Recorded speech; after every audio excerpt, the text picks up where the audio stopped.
The studio lights of Loose Women hummed like a swarm of fluorescent bees, casting a warm, deceptive glow over the polished set in London's ITV studios. It was a crisp autumn morning in October 2025, and the audience buzzed with anticipation. The panel: Denise Welch, Charlene White, Colleen Nolan, and newcomer Judy Lovia sat poised in their signature armchairs, scripts fluttering like autumn leaves. Today's guest, none other than Liam Neeson, the gravel-voiced Irish titan whose action hero grit had carried him through decades of blockbusters. At 73, Neeson was promoting his latest thriller, Echoes of Vengeance, a film about a man haunted by his past sins. Little did he know, the real haunting was about to unfold live on air. Backstage, Neeson adjusted his crisp navy blazer, his broad shoulders straining against the fabric. He'd done 1,000 interviews of The Late Show with Letterman, Graham Norton's Sofa Circusa, but Loose Women felt different. It was unscripted,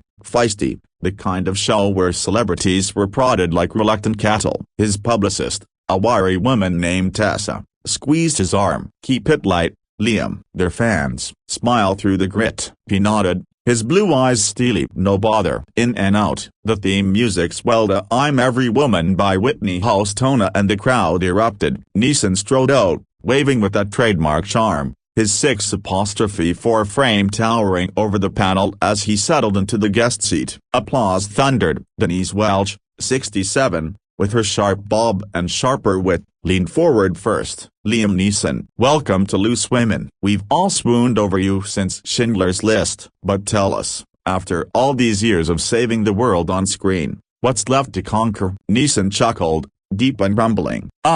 Denise, conquering myself, I suppose. This new film's about redemption and chasing ghosts you can't outrun." The panel cooed appreciatively. Charlene jumped in with questions about his fitness routine, whiskey and weights. Colleen teased about his love life, any Taken-style pursuits off-screen. And Judy gushed over his ballerina roots. It was breezy, the kind of fluff that made morning telly addictive. Neeson relaxed, sipping water, his guard slipping like a poorly tied knot. Then, midway through, the pivot. Denise, ever the provocateur, fixed him with a gaze that could curdle milk. She'd built her career on Unfiltered candor, battling addiction, championing mental health, calling out hypocrisy. Rumors swirled that she'd prepped for this, digging into Neeson's 2019 controversy, his infamous admission of seeking revenge after a friend was assaulted, wandering streets with a racial epithet on his lips, hunting for a black bastard to kill. He'd apologized profusely since, but the wound festered in tabloid memory. "Liam," she said, her Geordie lilt turning pointed, "we love your films Taken, The Greya, all that raw masculinity. But let's talk real ghosts. Back in 2019, you shared that story about wanting to, well, lash out after your mate's attack. It was brave to say it, but some called it ugly. Have you truly reckoned with that darkness, or is it still lurking in the scripts you choose?" The studio hushed. Neeson's jaw tightened, water glass pausing midair. The audience shifted uncomfortably, sensing the air thicken. "Denise," he replied evenly, "I've owned it. Said it was shameful. Learned from it. Therapy, reflection. It's not a footnote, it's a chapter closed." But Denise wasn't done. She leaned in, voice rising like a tide. "Closed? Really? Look at Echoes of Vengeance. Here your character hunts a predator, no mercy. Is that closure, or just monetizing the rage? We've had enough heroes who blur the line between justice and vengeance." As a woman who's survived her own storms of abuse, the spotlight's glare, I wonder if men like you ever truly unpack the privilege and that fury. The panel froze. Charlene's eyes widened. Colleen whispered, "Whoa." Judy tried to interject with a laugh. "Ladies, let's keep it saucy."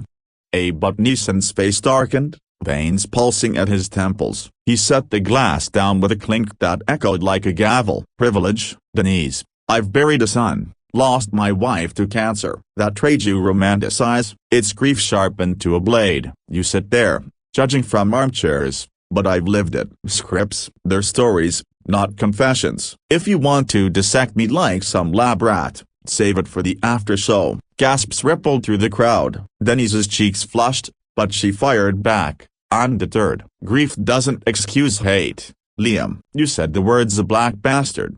In 2025, with the world burning from division. That's not a chapter closed, it's a spark. We're women here, calling it out because no one else will. Your fans adore you, but some of us, we're tired of the apology tour without the work. The studio erupted, claps from one side, murmurs from another. Neeson surged to his feet, chair scrapping like nails on chalkboard. Tired? I'm tired of this sanctimonious bollocks. You invite me for a chat, then ambush like it's hard copy. I've no time for witch hunts. He jabbed a finger toward the cameras. Viewers at home, that's your entertainment, a pylon's over pain. Good day to you all. He stormed toward the exit, producers scrambling in the wings, headsets crackling with panic. Liam, a commercial break. But he was gone, the heavy door slamming behind him like a period at the end of a furious sentence. Chaos reigned. Denise, unbowed, turned to the camera, voice steady. Well, that escalated, but conversations like this, they're why we're here. No filters, just truth. The panel nodded solemnly as the ad break hit, but off-air, whispers flew, lawsuits, backlash, viral gold. Outside, Neeson paced the loading dock, rain-slick pavement mirroring his mood. Tessa rushed out, phone in hand. Twitter's exploding. Neeson walks trending. Half say you're a hero for calling it out, half say Denise slayed. He exhaled, the fight draining like whiskey from a glass. Was it worth it? The man who takes down cartels on film, felled by a talk show. Tessa shrugged. Maybe. Or maybe it's the role of a lifetime unscripted redemption. By evening, clips flooded social media. Neeson's exit in slow-mo, Denise's mic-dropped stare. Pundits dissected it on Good Morning Britain. Feminists hailed Welch as a lioness, while Neeson's comp issued a terse statement, a passionate exchange. But Liam regrets the heat. Dialogue is key. In Ballymena, Neeson's boyhood home, old mates texted,